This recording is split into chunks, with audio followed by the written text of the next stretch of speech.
Bom dia pessoal, meu nome é Eduardo, eu sou cientista de dados e hoje eu queria falar um pouquinho sobre como que a gente consegue transformar IA em soluções reais. A inteligência artificial, como campo de estudo, ela está aí desde os anos 50 mais ou menos, então é algo não muito novo, mas como solução de negócio, como de fato produto, é algo sim bem recente. E é disso que eu vim tratar um pouquinho hoje. Como que a gente consegue pegar uma POC, um pequeno projeto, até uma ideia e transformar numa solução que vai ser robusta, escalável e também de sucesso. Então, só me apresentando, eu sou cientista de dados da Data Lakers, que é uma empresa de consultoria em tecnologia. Lá eu trabalho muito com IA generativa, preditiva, modelos de machine learning em geral, Big Data, Cloud Computing, mais focado em GCP. Também sou certificado pelo Google Cloud como Generative AI Leader e também estou cursando atualmente o 6º semestre de Engenharia de Software aqui pela PUC. Só vendo aqui o que a gente vai falar hoje. Primeiro vou falar um pouquinho desse momento que a gente está vivendo, mostrar alguns números, uns gráficos. Depois vou falar um pouco de 4 pilares que eu utilizo nos meus projetos de IA, pilares muito importantes que preparam o ambiente para a gente construir um projeto que realmente vai ter sucesso. E depois eu vou mostrar um case bem legal de um projeto que eu trabalhei aqui em parceria com a PUC, que eu utilizei esses 4 pilares. Eu vou mostrar exatamente onde cada um deles foi utilizado. Aqui a gente consegue ver a quantidade total de investimentos privados em IA generativa nos últimos 6 anos. Começa ali em 2019, 20, 21, 22, um volume bem baixo. Justamente a IA generativa estava começando a chegar nessa época. Era muito para a área de pesquisa, então não tinha investimento privado para isso, buscando o mercado, né, buscando soluções de inovação. E com investimentos ali globais de menos de 5 bilhões. Em 2023, quando ele teve a troca de ano, que foi quando deu o grande boom, né, da IA generativa, os investimentos subiram para mais de 25 bilhões. Em 2024 chegou a 34 bilhões. Em 2025, não tem aqui, né, não fizeram a pesquisa ainda de novo, mas provavelmente já passou dos 40 bilhões de dólares. Então é um investimento muito grande e uma curva muito grande nesses últimos 2 anos. Aqui é o uso de IA pelas organizações no mundo inteiro em 2023 e 2024. Tem aqui por região, né, mas tem ali em cima todas as regiões juntas. Em 2023, as empresas no mundo todo já utilizavam IA, cerca de 55%, que já é bastante, é mais da metade. Isso internamente, nos seus processos internos. Em 2024 chegou a 78%. Então, cerca de 8 em cada 10 empresas utilizavam inteligência artificial de alguma maneira dentro das suas empresas. Mas a gente ainda vê esses casos, né? Apesar de todo esse investimento, toda essa ampla adoção da tecnologia, esse otimismo no mercado, a gente vê situações como essa, né? O MIT ele lançou uma pesquisa, fez uma pesquisa que mostrou que 95% dos pilotos de IA generativa, eles falham. O que eles querem dizer com falham? Eles continuam sendo POCs, não se transformam em projetos de verdade, em soluções de verdade. Isso tem vários motivos que a gente vai tratar um pouquinho melhor, né? Mas como é que a nossa solução que a gente vai desenvolver não vai ficar nesses 95%? O que a gente faz para ela ficar nos 5%? Então, o que faz um projeto de IA ter sucesso? A gente sabe que não existe receita de bolo, não é uma fórmula que a gente segue à risca e vai dar certo, mas existem algumas boas práticas que a gente pode seguir, alguns pilares que a gente deve seguir, que vão ajudar o nosso projeto a, sim, ter sucesso aí no mercado.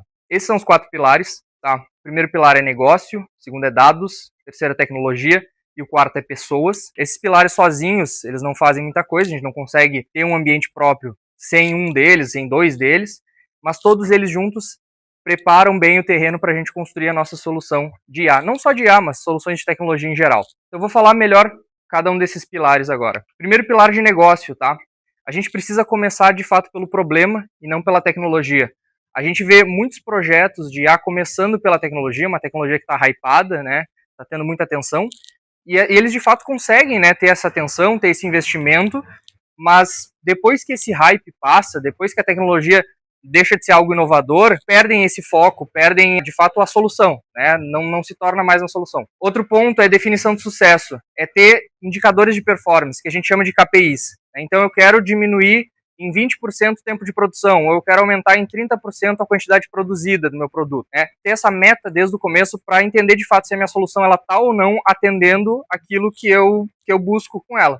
Terceiro ponto é a expectativa realista, é saber quais são as capacidades e quais são os limites da inteligência artificial. Né? É muito importante isso porque dentro da área de negócio que não tem o conhecimento técnico da tecnologia, podem acontecer casos que a área de negócio, né, as lideranças, elas imaginam uma solução inovadora que muitas vezes a IA não vai conseguir realizar.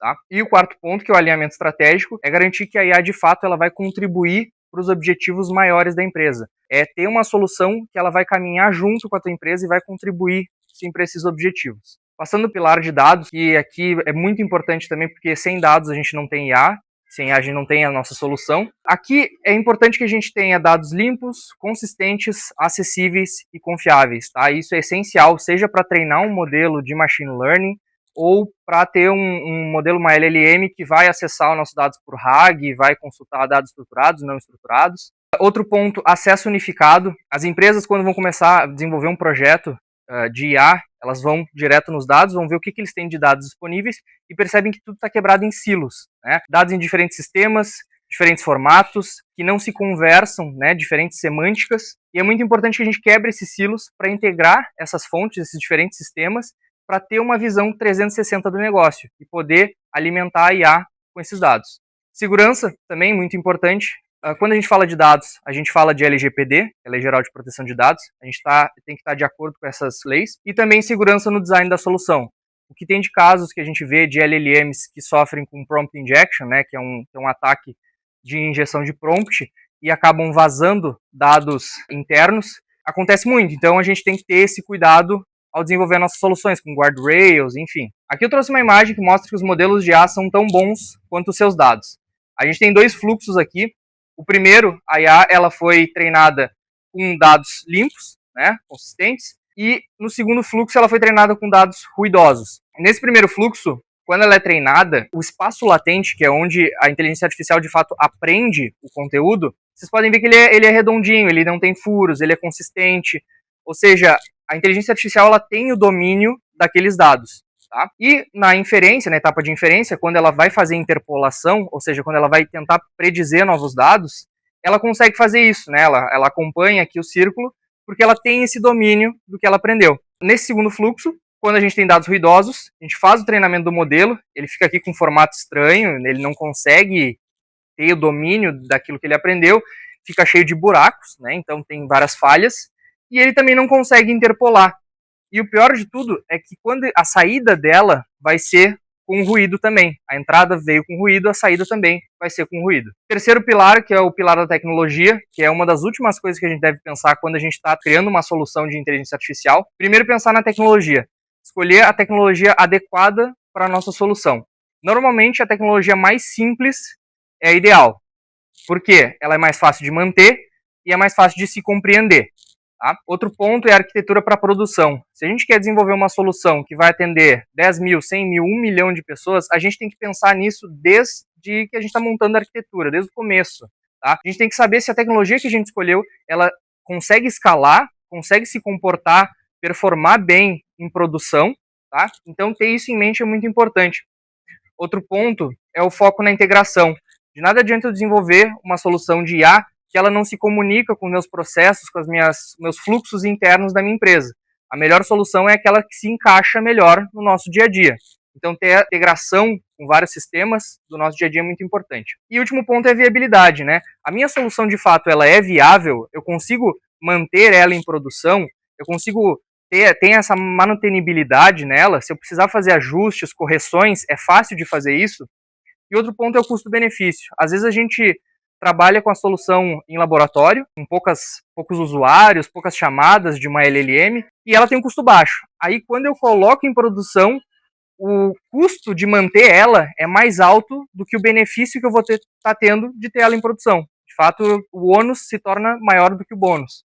Aqui eu trouxe só umas ferramentas que a gente utiliza na área, ferramentas de inteligência artificial mesmo, banco de dados, algumas linguagens de programação, e também tecnologias de Big Data, tá? São só alguns exemplos. E o último pilar, não menos importante, que é o pilar de pessoas. As soluções, elas são feitas por pessoas e para pessoas, então é sim um pilar muito importante, porque aqui a gente precisa ter times multidisciplinares. Quanto maior a variedade, melhor, tá? Porque tem essa pluralidade de ideias, então é muito importante. Ter cientistas, engenheiros, pessoal da área de negócio, lideranças e principalmente usuários finais durante o desenvolvimento da solução e de todo o ciclo de vida da nossa solução é muito importante, tá? Os usuários finais, principalmente porque são eles que vão determinar se a nossa solução vai ser utilizada ou não, né? Então eles precisam, a opinião deles é muito importante. Outro ponto é o conhecimento cruzado. A área técnica, de fato, entender as dores do negócio para que ela desenvolva uma solução que atenda o negócio, que solucione essas dores, e a área de negócio compreender as limitações e capacidades da IA. Assim como eu falei lá no pilar de negócios, não dá para ter uma expectativa mágica de que a IA vai solucionar todo tipo de problema, e às vezes ela não consegue. O último ponto, muito importante, que é a cultura de experimentação. Ter ali incentivos, um ambiente para que a gente possa testar hipóteses, errar, aprender e iterar. Trabalhar com IA é trabalhar com incerteza. A gente nunca sabe se essa tecnologia ela vai ter uma performance boa, ela vai conseguir trabalhar com uma certa tecnologia, com uma certa arquitetura, é algo muito novo. Então, ter esse incentivo para a gente testar em ambiente específico para isso, né, próprio para isso, é muito importante também. Agora que eu falei dos 4 pilares, queria falar um pouquinho de um projeto que eu trabalhei, que eu desenvolvi em parceria com a PUC, que é uma pesquisa de avaliação institucional, quem é aluno conhece, ela é uma pesquisa que ocorre todo semestre na PUC, ela terminou recentemente, inclusive. E eu vou apresentar melhor, vou dar uma contextualizada nesse projeto e vou mostrar para vocês onde é que eu utilizei esses 4 pilares. Então, só contextualizando, ela é uma pesquisa que ela é realizada todo semestre na PUC. Ela busca justamente avaliar a experiência do estudante de graduação presencial e abrange vários temas, desde disciplinas, professores, até espaços de cultura da universidade. E ela gera um volume, uma riqueza de dados todo semestre, né? A gente tem respostas de alunos de todas as escolas, de todos os cursos de graduação presencial. Só semestre passado a gente teve mais de 4.500 respostas, ou seja, mais de 4.500 alunos aqui da PUC de graduação presencial responderam, e a gente teve 650 feedbacks só em um bloco da pesquisa. A pesquisa ela é dividida em vários blocos. Só no bloco de questões gerais a gente teve mais de 650 comentários escritos, né, dados qualitativos. E a PUC ela trouxe 3 problemas para a gente. O primeiro era a questão de extração de da percepção dos alunos a partir dos dados.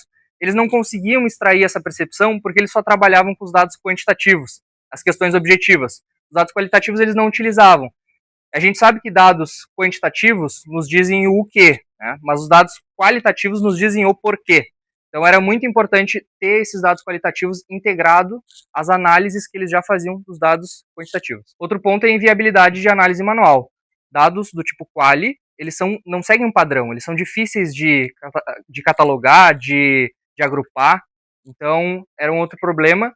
E o terceiro problema era a necessidade de ter respostas estratégicas. Quais são as fortalezas, quais são as fraquezas da universidade? Onde que eu tenho que investir o meu dinheiro? Quais são os principais pontos negativos de certa escola, de certo curso? E com isso a gente definiu 2 objetivos centrais.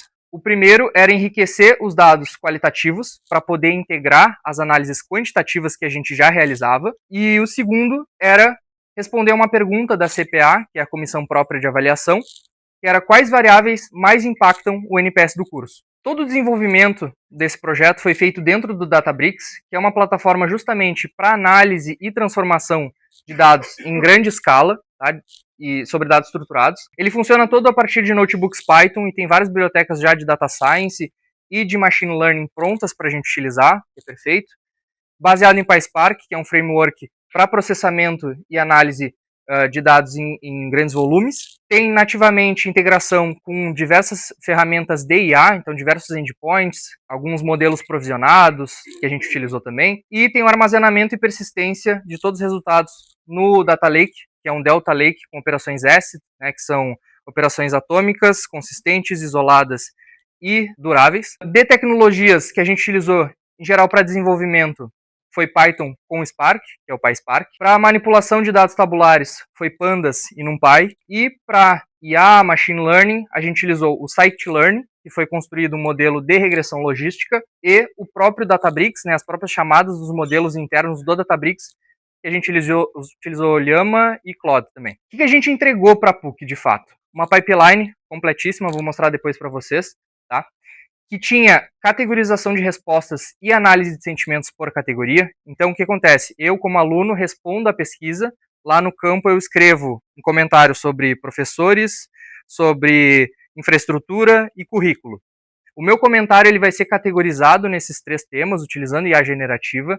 Vai ser feita uma análise de sentimentos para cada um desses temas. Então, eu posso falar positivamente de um e negativamente de outros 2 temas, que vai ter esse nível de granularidade. E essa entrega, a primeira entrega, foi justamente esse enriquecimento de dados que a gente realizou, que era o nosso primeiro objetivo. A segunda entrega foram resumos qualitativos com principais pontos positivos e principais pontos negativos por escola e por curso. Isso aqui é disponibilizado diretamente para os decanos e para os coordenadores das escolas, que vão receber ali, ao invés de ter que ler centenas de comentários, eles já recebem um resumo direto de quais são os principais pontos positivos daquela escola, daquele curso, e os negativos também, tá?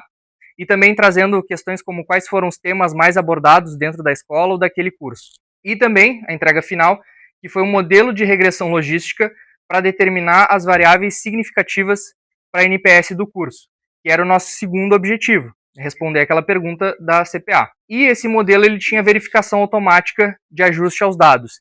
Então, se porventura a pesquisa mudasse muito, ela tivesse questões alteradas, ou se o comportamento dos alunos que fossem responder aquela pesquisa mudasse muito, o nosso modelo ele ia entender que ele não está bem ajustado aos dados e não ia gerar as variáveis significativas. Então a gente tinha alguns thresholds ali, algumas métricas que a gente cuidava, como curva ROC, que é o AUC, né? Acurácia, precisão, recall, que se não tivesse bem ajustado, o nosso modelo não gerava essas variáveis porque a gente identificava que elas não eram de fato significativas, não condiziam com a realidade. Essa aqui é a pipeline que a gente construiu, tá? Ela tá bem pequenininha, mas isso aqui foi tudo feito dentro do Databricks. A gente começa verificando se a pesquisa ela terminou, então todo final de semestre essa pipeline inteira ela roda. A gente ativa um modelo de IA generativa específica, que é um Serving Endpoint, feito justamente para que a gente não tenha interferência de outras chamadas de outros usuários que utilizam o Databricks. Ele tem um throughput específico que a gente consegue fazer ali centenas de chamadas em poucos minutos para o modelo. Já faz categorização, análise de sentimento das respostas. Já faz em paralelo todos os resumo de feedback dos cursos e das escolas também, e já faz a modelagem do nosso modelo de regressão logística. E o que a PUC teve de benefício, então? Primeiro, uma visão completa. A gente conseguiu integrar, então, as análises qualitativas e quantitativas, tudo isso num dashboard que eles têm no Power BI, então ficou bem legal, eles nos mostraram o resultado ontem, inclusive. Uma base para decisões, a gente conseguiu dar suporte à tomada de decisões sempre orientada a dados. Insights estratégicos, a gente conseguiu revelar diversos padrões e oportunidades que antes eles não viam, só analisando os dados quantitativos. E conseguimos identificar as variáveis que mais influenciam o NPS do curso. Mas onde que eu apliquei cada um dos pilares que eu comentei para vocês nesse projeto? Primeiro, na parte de negócio, a gente tinha um problema muito bem definido, né? Citei os 3 problemas e a gente atacou os 3 problemas. Outro ponto é solução alinhada estrategicamente com a PUC. A gente teve diversas ideias durante o projeto, muitas delas foram descartadas porque a gente, conversando internamente, conversando junto com o pessoal da PUC também, a gente via que não estava de fato alinhado com os objetivos da pesquisa, com os objetivos maiores da PUC. Na parte de dados, a gente tinha processos ETL, né, de extração, transformação e carregamento de dados, tudo feito pelo time de engenharia da Data Lakers, e utilizando a arquitetura medalhão, então boas práticas aí. Acesso unificado ao Delta Lake, a gente tinha todas as respostas das pesquisas, tudo organizadinho para a gente utilizar, com transações ACID. Na parte de tecnologia, ambiente escalável, o Databricks ele é extremamente escalável para aquela nossa solução, e também próprio para desenvolvimento, facilmente integrável com os fluxos da PUC. A gente escrevia diretamente nas tabelas na camada de consumo que já eram consumidas pelo Power BI da PUC, então é muito facilmente integrado. E baixa manutenção. Citei de exemplo o modelo de regressão logística com verificação de ajuste automático aos dados. Na parte de pessoas, a gente tinha times multidisciplinares, time de engenharia de ciências e usuários, que era a CPA. Reuniões e entregas frequentes, então a gente estava tendo reuniões praticamente semanais, mostrando o que foi desenvolvido naquela etapa, quais são os próximos passos da entrega. E também um ambiente e uma cultura de experimentação. A gente tinha créditos, a gente tinha tempo para testar novas tecnologias, testar chamadas de IA, testar prompt, testar diversos modelos. O modelo de regressão logística não foi nem o primeiro e nem o último que a gente testou. A gente testou mais de 10 modelos diferentes, com vários hiperparâmetros que a gente fez. Então, foi muito importante esse ambiente para a gente poder testar.